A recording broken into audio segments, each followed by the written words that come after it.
Assalamualaikum warahmatullahi wabarakatuh. Halo teman-teman semua channel Papayas Gorontalo. Untuk kesempatan kali ini saya di pagi ini tanggal 4 September 2021 kembali lagi memberikan suasana Kota Gorontalo. Nah, kali ini saya akan melintasi Jalan Yosudarso dan akan melewati dua kelurahan, yaitu Kelurahan Tenda dan Kelurahan Pohe.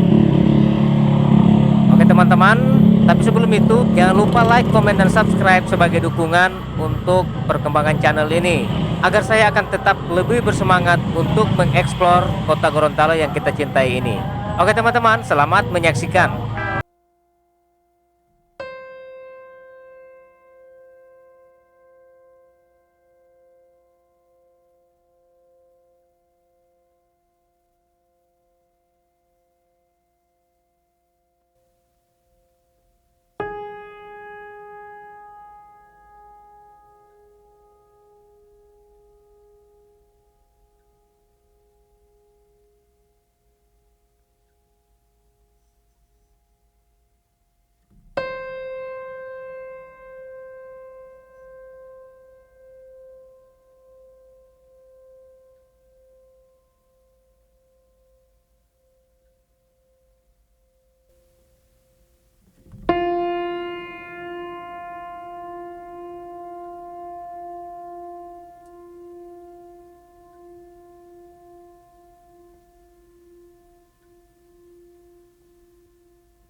Baik teman-teman, terima kasih banyak ya sudah mengikuti video ini dari awal sampai dengan akhir tayangan ini. Semoga teman-teman saya temui dalam keadaan sehat walafiat, tak kurang satu apapun. Buat teman-teman yang berada di luar daerah, semoga kalian bisa terhibur dengan tayangan ini dan bisa mengobati rasa rindu kalian walaupun hanya melalui video ini. Oke teman-teman, jangan lupa saksikan terus channel Papayas Gorontalo ini, dan sebagai dukungan terhadap saya, di like, di komen, dan di subscribe agar channel ini terus berkembang. Terima kasih banyak, saya undur diri. Wassalamualaikum warahmatullahi wabarakatuh.